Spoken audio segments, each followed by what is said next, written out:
Bonjour amis taureaux, j'espère que vous allez bien. On se retrouve aujourd'hui pour vos projections pour le premier semestre de l'année 2024. On va aller voir la tendance pour vous sur la partie, sur les énergies générales, qui vont vous accompagner sur cette première partie d'année. Le côté professionnel avec ce tarot, vos activités, vos projets concrets, vos études. Et puis ici, la partie qui va être plus axée sur vos liens affectifs, mais aussi sur la façon dont vous traversez cette période dans votre cœur, dans votre tête, les taureaux. Alors, j'ai déjà pigé les cartes pour gagner du temps parce que je voulais vous proposer un format un peu plus court que d'habitude. J'ai remarqué que c'était un peu long et je sais que votre temps est précieux, les amis. Donc, on va essayer de faire comme ça. Et bien sûr, là, on observe, on fait un petit zoom sur une durée plus longue que d'habitude, donc vous retrouverez évidemment chaque mois pendant l'année 2024 vos taroscopes comme je le fais habituellement depuis plus d'un an maintenant. Alors on y va les taureaux, on va voir l'énergie pour vous, les énergies. Alors on nous annonce déjà la roue de fortune qui nous parle de mouvement, de changement de cycle, d'opportunités aussi sans doute. Il y a quelque chose un peu providentiel dans la roue de fortune, mais à certains égards ça peut me parler aussi d'un peu d'instabilité puisque la roue elle peut tourner dans un sens, dans un autre. Bon, on va voir. Nous avons ici Mars en Capricorne avec l'autorité, ok, donc un côté impulsif, le fait de s'imposer aussi avec Mars, on va voir. Nous avons Lion, time to act, il est temps d'agir. Bon, ok. Et nous avons ici Ring, donc l'anneau. Un mariage peut arriver sur le plan, une union, en fait, sur le plan romantique ou du travail. Donc, en fait, ce qu'on dit ici, c'est une union professionnelle ou sentimentale avec l'anneau, l'engagement. Ok. Et nous avons ici Jupiter en Sagittaire et Uranus en Verseau avec cette illustration. Ça fait penser un peu aux maths. On verra si elle ressort. Alors, ce qui est quand même assez intéressant, en fait, c'est que ces deux planètes sont justement dans votre signe. Jupiter est dans votre signe depuis mai 2023 et en sortira le 25 mai 2024. Et Uranus s'amuse full bazar dans votre signe depuis 2017 ou 2018, puisque Uranus nous parle beaucoup de liberté, de grands changements. Hein. Donc, bon, on voit cette notion de changement, justement. Hein. On passe... il y a une notion de liberté, hein. C'est le no limit quand même avec Uranus. Hein. Donc, c'est le grand chambardement. Donc, je pense que pour ceux qui sont... qui prennent un petit peu de recul sur votre situation, à mon avis, pour beaucoup d'entre vous, vous pourrez remarquer les effets d'Uranus dans votre vie. Hein. C'est une planète lente, donc c'est pas au moment où elle rentre dans votre signe que ça fout le bazar, mais c'est rétrospectivement, on se dit oui, il y a beaucoup de choses qui ont changé dans ma vie. Bon, on voit les énergies d'Uranus ici. Donc ça nous annonce quand même tout ça, pas mal de changements, de chambardements, de changements de rive peut-être, hein, soudainement. Il y a quelque chose d'un peu impulsif dans cette énergie-là. Hein, dans cette carte-là, cette espèce de saut. Alors, il y a une prise de risque, visiblement. En tout cas, pour vous, les taureaux. Ça peut représenter une prise de risque, quelque chose d'inconfortable, mais il y a l'idée de tenter. Alors, j'ai beaucoup ça, moi, dans mes interprétations, dans mon interprétation du mat dans le tarot, je l'interprète beaucoup comme ça aussi. Une notion de prise de risque parce qu'il y a l'idée de l'aventure avec le mat. On ne sait pas trop où on va, mais on y va. Et on retrouve cette notion d'impulsivité, d'énergie avec Mars ici. Hein. Alors, là, on nous parle du Capricorne, de la maison des Capricornes. Alors, cette maison, elle fait beaucoup référence à l'ascension sociale, au travail, aux efforts, au mérite. Il y a quelque chose comme ça. Donc, c'est très... la carrière, ça peut montrer un gros investissement aussi sur cette partie-là de votre vie. En tout cas, on vous dit qu'il y a nécessité à agir. Donc, on retrouve cette notion d'action, d'impulsivité, d'énergie. Avec Jupiter, vous n'avez pas non plus les deux pieds dans le même sabot. Il y aura peut-être des opportunités à saisir. Ok, bon, écoutez, ça promet, ça va bouger. Les taureaux, on va voir comment tout ceci va se manifester dans votre tirage. Et on va commencer par la partie professionnelle. Donc, je vais étaler l'ensemble des cartes et je vous fais l'interprétation après. Donc, la lune. Les amoureux. L'as d'épée. L'empereur. c'est intéressant d'avoir cette carte-là. Enfin, c'est tout intéressant. En fait. Nous avons le chariot. Ok. Le 6 d'épée. Le 3 de bâton.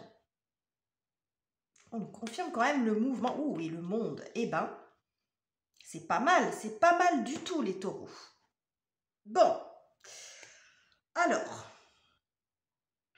qu'est-ce que j'ai pour vous? Cette lune, ici, je vous ai dit au départ, pardon, quand j'ai commencé le tirage, je vous ai dit la roue de fortune, elle a un côté aussi instable parce qu'elle peut aller dans un sens ou dans un autre. La lune, elle a aussi cette énergie-là, d'instabilité. C'est mouvant, c'est changeant, c'est émotionnellement un peu lourd. Vous voyez, c'est un peu lourd l'énergie lunaire, il faut quand même bien le reconnaître, parce que c'est pas stable. Tout comme la roue de fortune, parce que la roue, elle tourne perpétuellement. Un coup, on est en haut, un coup, on est en bas. Alors, avec des nuances, bien sûr, très en haut, très en bas. Mais il y a une notion de cycle, en fait, où rien n'est permanent. Donc là, il y a une forme d'impermanence, il y a une forme de mouvement. Alors, ça peut être aussi dans votre cœur, en vous, vous ne sentez pas stable, mais ça peut être votre situation aussi qui manque de stabilité, de clarté dans votre situation professionnelle. Ça peut être ça. Quelque chose qui manque de certitude. Bon. Ce que je vois ici, c'est qu'on a quand même l'arcane de l'amoureux qui nous parle de choix. Ça peut nous parler d'engagement. Alors, je vais revenir dessus parce qu'on a quand même la carte de l'anneau ici. Mais c'est quand même avant tout, les amoureux, un arcane de choix. Et j'aime bien quand elle est située comme ça, cette carte, parce que ça me permet de voir entre quoi et quoi se situe le choix. Ici, nous avons le côté de la lune. La lune, c'est... ça peut montrer votre situation présente ou passée. C'est je reste dans quelque chose d'inconfortable, voilà, mais je reste là où je suis. Il n'y a pas de notion de vraiment d'évolution pour moi. Hein. Il y a quelque chose d'un peu... C'est pas confort, vous voyez, c'est un peu comme quand on dit vous sortez de votre zone de confort. Là, on dit souvent la zone de confort, elle n'est pas confortable, mais j'ai un peu ça avec l'énergie de la lune. Ou je vais vers quelque chose de... Je prends une décision, mais qui va m'emmener vers quelque chose sans doute que je ne connais pas et qu'il va falloir que je coupe avec mon passé. Parce que là, ça peut représenter ou le passé ou là où vous en êtes. Vous voyez, j'ai l'impression que c'est pas deux voies différentes sur l'avenir, c'est entre rester où vous êtes et changer. Vous voyez l'idée? C'est pas j'ai deux voies différentes. J'ai cette voie-là, je vais dans ce genre de direction professionnelle ou vers l'autonomie, vers le salariat. Vous voyez ce que je veux dire?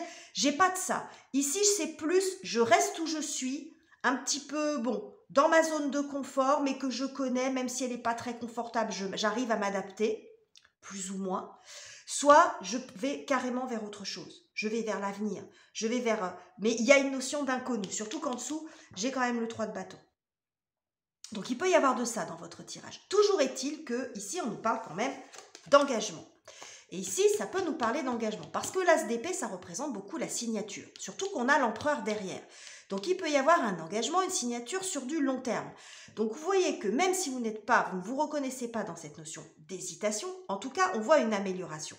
La seule carte un petit peu sombre qui manque de luminosité et de stabilité qu'on a, c'est la lune, elle sort tout au début. Donc, vous pourriez rentrer dans cette énergie-là sur le mois de janvier. C'est peut-être quelque chose que vous traînez un petit peu avec vous. Mais ce qu'on vous dit ici, c'est que ça va se stabiliser. Parce qu'en début de ligne, on a la lune qui est très instable, mouvante, changeante, alors que l'empereur, lui, il est bien campé sur sa chaise, sur ses pieds, il ne bouge pas. Donc, il y a une évolution vers une stabilisation. Donc, soit par le biais d'une signature, d'un engagement. Alors, pour certains, cette lune, ça peut représenter des CDD multiples, de l'intérim, peut-être même le fait d'être à la maison, de ne pas travailler, ou une situation inconfortable en tout cas, un manque de stabilité financière aussi. Et là, il y a une signature, il y a quelque chose qui se stabilise. On va vers cette évolution-là, surtout qu'on a le monde derrière, juste en dessous. Hein. Donc, je pense qu'il y a une évolution, surtout que ici, on est sur des énergies stagnantes. On n'est pas dans l'action. Là, vous êtes dans votre tête, vous êtes dans vos émotions, il y a quelque chose ici de, comment dirais-je, d'un peu figé. Et là, j'ai que du mouvement ici. Le chariot, le mouvement, j'y vais, je me déplace. On a une notion de déplacement, de changement d'état d'esprit, de mouvement. Alors, tout ça, c'est du mouvement. Toute cette ligne. Le mouvement réel ou symbolique, c'est la progression. Je change mon état d'esprit, je m'investis dans autre chose. On vous dit ici, il est temps d'agir. Arrêtez de réfléchir, d'hésiter. Parce que là, parce que là, on a le 6 et là, on a le 7. La leçon du 6 dans le tarot, de l'arcane 6, c'est ce que si vous ne prenez pas d'option, vous resterez toujours la tête dans le 6. Si vous pouvez me passer l'expression. Hein? Et pour pouvoir passer dans le 7, eh ben, il faut prendre un plan A, il faut prendre un plan B. Chaque plan offrira des opportunités différentes, mais l'important, c'est de ne pas rester ici. Voilà. Donc, tant que vous êtes là-dedans, tant que vous n'avez pas tranché, vous restez là-dedans. Vous en restez toujours à, bon, je tourne en rond dans mon indécision. Il peut y avoir de ça aussi avec la roue. Je tourne en rond. Bon, vous prenez une option, visiblement. Parce qu'on a la décision quand même qui sort ici. Une décision tranchante qui va vous mettre dans une autre situation, une posture plus stable, une posture de leader. Vous allez reprendre le leadership dans votre vie plutôt que d'être là en train d'attendre et un coup oui, un coup non. Il y a cette notion d'autorité. On peut retrouver un peu l'énergie de l'empereur là quand même. Hein. Vous voyez, cet empereur autoritaire, décisionnaire, bon, qui reprend sa vie en main, qui reprend son destin en main, et c'est ce qu'on a aussi avec l'énergie du chariot. C'est ce qu'on a avec le chariot. On va de l'avant. Voilà. On ne sait pas trop tout ce qui va se passer. On ne connaît pas tout à l'avance. L'attelage du chariot, il n'est pas toujours bien attelé. Mais l'idée, c'est d'avancer. Et puis, on ajustera au fur et à mesure.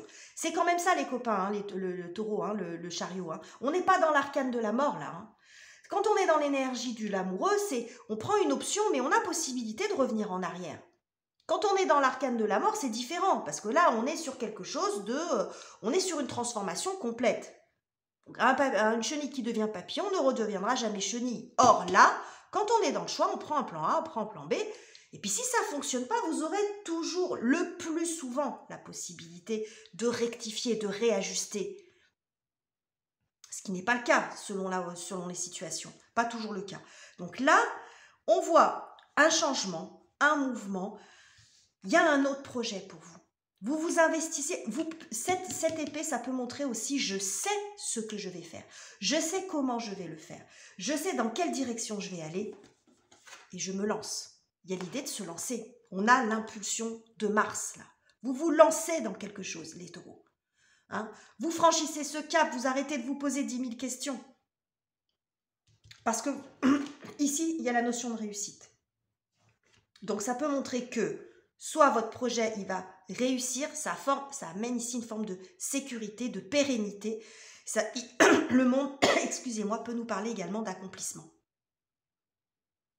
Vous vous accomplissez dans ce que vous faites. Ça peut montrer aussi une fin de parcours. Parce que là, on est sur une phase de transition, fin de cycle. Donc, on arrête d'hésiter, on clôture là où on est, on peut se lancer dans un autre chapitre de vie. Mais j'y vois quand même, alors pour certains, ça peut clairement parler d'expatriation, carrément. Parce qu'avec la projection ici de l'as de bâton, où ça peut montrer un travail en lien avec l'étranger aussi. En lien avec l'étranger, ça peut parler de distanciel. Alors, en lien avec l'étranger, on change de continent, on change de pays, hein, on saute le pas. Bon, surtout avec l'énergie du Verseau et du Sagittaire. Le Sagittaire, c'est le lointain. La maison 9, c'est le lointain, c'est les voyages. Ça nous est rappelé beaucoup ici. Et le Verseau, ça nous parle de modernité. C'est l'Internet, c'est l'intelligence artificielle aussi. C'est tout ça, c'est la modernité, c'est les nouvelles technologies. Donc, pour certains, ça peut aussi parler d'un travail que vous allez pouvoir étendre au niveau international, où il y a cette notion de distance en tout cas. Donc, il y a une belle évolution pour vous, les taureaux. Hein.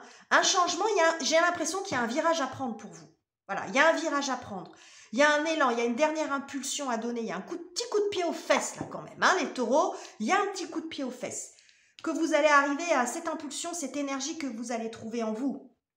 Alors, c'est possible que ça arrive sur le deuxième trimestre. Hein. Parce que là, on a l'énergie de Mars ici. Donc, l'énergie de Mars va correspondre au signe du Bélier qui va arriver sur le printemps. Hein, donc, sur Mars, avec l'arrivée du printemps.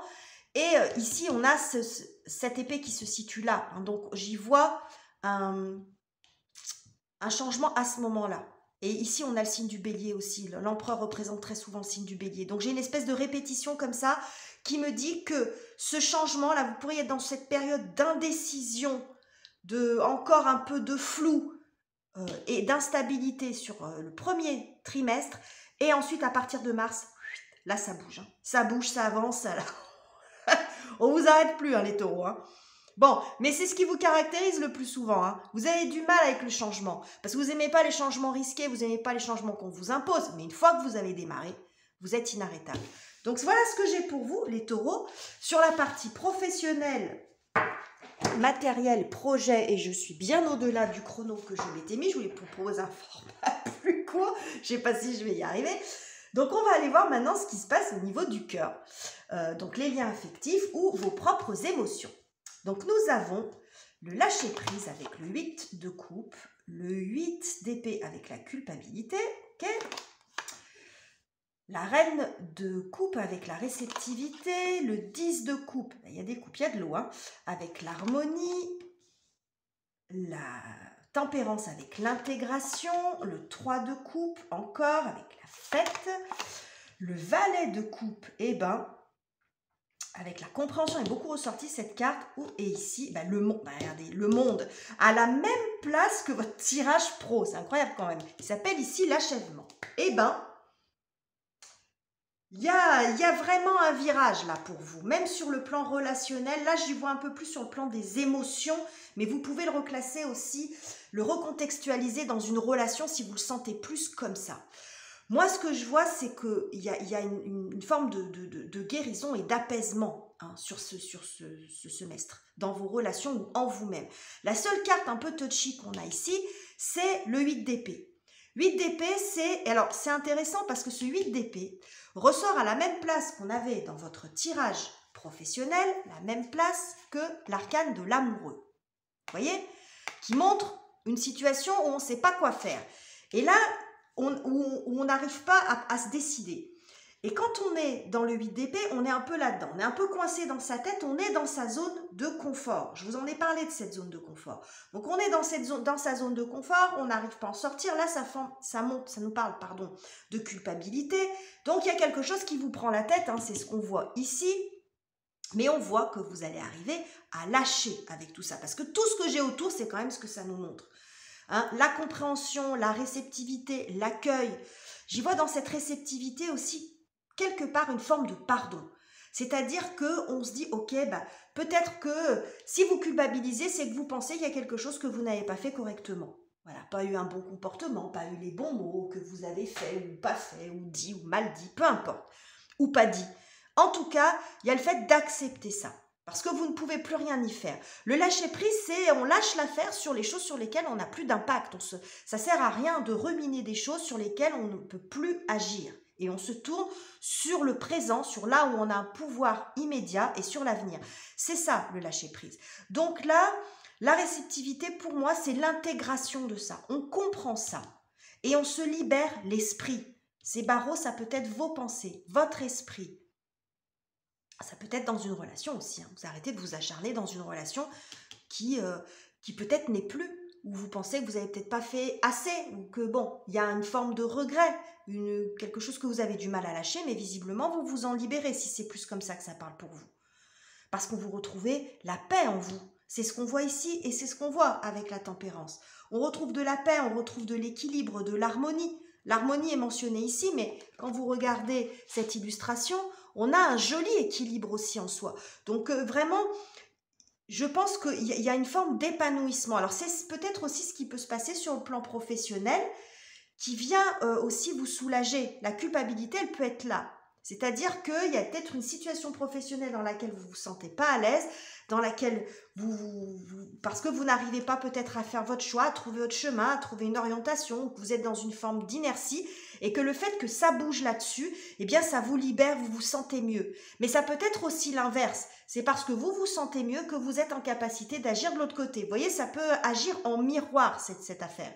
Donc, en tout cas, on voit ici le 3 de coupe, il y a quelque chose de très festif, donc on n'est plus là-dedans, on n'est plus dans l'isolement, on n'est plus coincé dans sa tête, on retrouve du lien, on retrouve des énergies plus légères, plus de fluidité. Bon, hein, vous voyez l'idée. Et puis on a quand même, ici, on en termine. Hein, cette notion d'achèvement, on en termine. On en termine avec cette situation un peu compliquée. Et puis, il y a pour moi aussi la notion d'accomplissement. Voilà. Il y a la notion d'accomplissement. Et comme elle sort au même endroit que dans votre tirage, elle était là hein, précédemment, hein, les copains. Elle était là, cette carte. Bon, je ne serais quand même pas étonnée qu'il y ait beaucoup d'interactions entre les deux. Parce que vous allez vous accomplir sur le plan professionnel, réussir quelque chose, aboutir dans ce que vous voulez en tout cas. Que vous allez aussi vous sentir plus complet parce que peut-être qu'il y avait de ça aussi. Si vous ne vous sentez pas bien dans votre travail ou si vous ne vous sentez pas bien dans vos activités, ça a un impact. Comme ça peut être l'inverse. C'est parce que vous allez vous reconnecter à vous-même, vous sentir mieux, vous libérer de certaines choses, de certaines idées qui vous pourrissent la tête, là, qui vous pourrissent l'esprit. Il reste pas grand-chose. Pour moi, il reste pas. Au vu de ce que j'ai, il reste pas grand-chose. Donc, il y a encore un effort, un travail à faire là-dessus, et c'est peut-être parce que vous allez vous sentir mieux, plus en harmonie, que vous allez pouvoir aussi vous décider sur le plan pro. Encore une fois, il y a une notion de miroir. Donc voilà les messages que j'avais pour vous, les taureaux. J'espère que ces tirages vous auront plu. N'hésitez pas à commenter, liker, vous abonner si ça n'est pas encore fait. Je vous quitte ici, je vous embrasse chaleureusement et on se retrouve très bientôt pour de nouveaux tirages.